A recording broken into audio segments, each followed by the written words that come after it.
Hello mga Les, gusto niyo ba malakas na busina para sa mga 4 wheels nyo, sa mga SUV? Kagaya nito sa Fortuner. So kakabitan natin kinabitan to natin ng malakas na busina. Kung sa tingin niyo malakas na mga busina ng Europa, mga Totit, mga Germany na busina, ito iba nyo to, mas malakas to sigurado. Mapabusina natin kay Marlon bago natin sabihin kung anong klaseng horn to.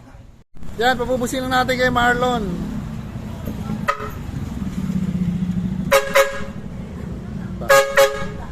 Yan o. So, nadinig nyo lang kung gaano kalakas. Lalayo tayo ng konti. Tingnan natin kung gaano kalakas.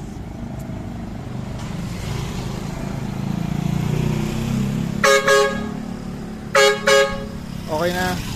So, yung busina niya para ka nasa terminal ng bus. Pagka ganyan ang kinabit niyang busina, mas malakas siya kaysa Europa. Yan, may Europa rin to.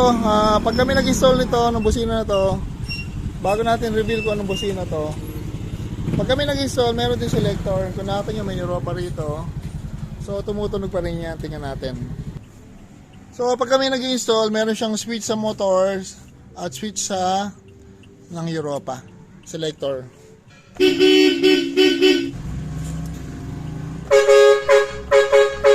Ganun kalakas yung busina natin. So, reveal na natin. Yan, re-reveal na natin yung busina natin. Napakalakas. Pakita natin may compressor. Huwag nyo napansinin yung makina madumi. Alikabok. Ayan, may compressor. Air compressor. So, yung air compressor natin nakadirect sa battery. Pero may switch. Siyempre, naka-fuse yan para safe. Nag-automatic yan pag bawas na yung hangin, tapos nag-automatic pagka na-reach niya na yung puno na hangin. Tapos ito yung horn na yan, dalawa. Titik lang. Uy! Okay na. So napakalakas. Yan. De-demo natin sa daan. Yung ganitong horn, pag nag-install kami, ginagawa natin ng bracket. Yan. Nagko-customize tayo ng bracket. Kagaya niyan. Ayan. May stainless bracket yan na pinowder coat pa natin para maganda. Same din doon sa trumpet niya, doon sa horn niya. Naka stainless bracket yan. So yung sa van o sa mga SUV na ganito, basta kasya yung compressor, pwede siya dito sa engine bay. Sa mga van, kasya sa ilalim, mataas na may ilalim nun. So ilalim ng flooring. Tapos yung horn, kasya dito sa van. So yan, syempre gagawin natin to, cutting nose splicing no electrical tape with stainless bracket na powder coated. Yung package niya nag-range sa 10k to 12k, depende kung ano yung car nyo. Syempre depende yung kung gaano kahirap install, kaya ganun yung price range niya, 10k to 12k. Yan.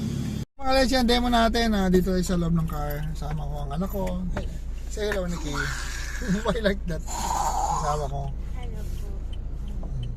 Yan, demo natin test natin kung malakas ba siya pag gagamitin natin. So yan, ito na tayo. So yan, naka-hazard pa tayo. Yan, tumatakbo na.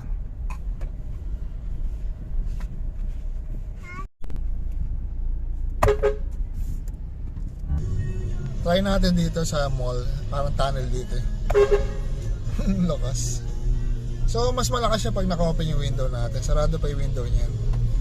So, malaking advantage pag malakas ang busina mo. Pitik-pitik lang para hindi nakakagulat. Yan mga legs, test uli natin.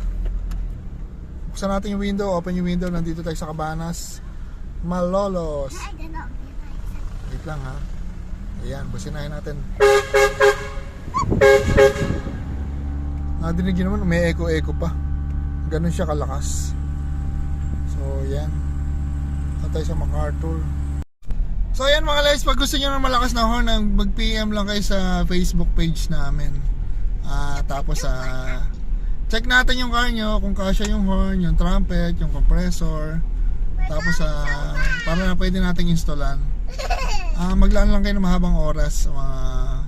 Laan nyo na isang araw nyo para may pataan tayo. Kasi minsan mahirap magkabit talaga. Kasi nga malaki yung trumpet, malaking compressor. Right, honey?